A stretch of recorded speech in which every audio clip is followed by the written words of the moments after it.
আমাদের এই উপমহাদেশের জাতীয়তাবাদী ধারক বাহক বাংলাদেশের আগামী দিনে নতুন করে নীতি নির্মাণের যিনি স্বপ্ন দেখতেছেন,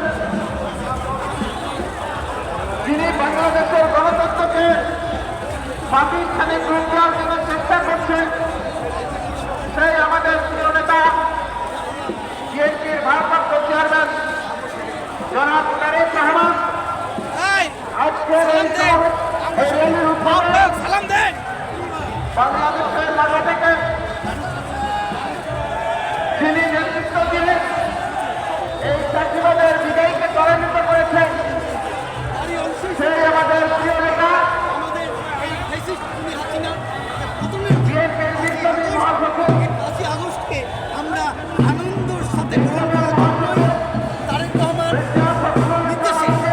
অহংকার তারেক রহমানের নির্দেশে কৃষকের সাথে জাতীয়তাবাদী কৃষক দল কৃষকের সাথে আজকে ঢাকা রাজপথে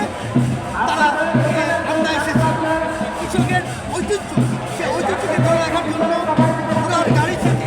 ধানের শীষের প্রতীক নিয়ে আমরা কৃষকের সাথে আজকে আমরা এই রাজপথে আনন্দকে ভাগ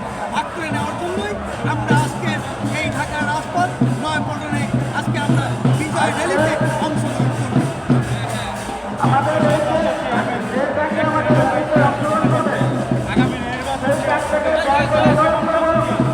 তারুণ্যের অহংকার এই দুটি কথা দিয়েছে বিএনপি আমাদের জাতীয়তাবাদী দল সবসময় নির্বাচনমুখী দল, আমাদের জাতীয়তাবাদী দল নির্বাচনের পক্ষে আপনারা নির্বাচন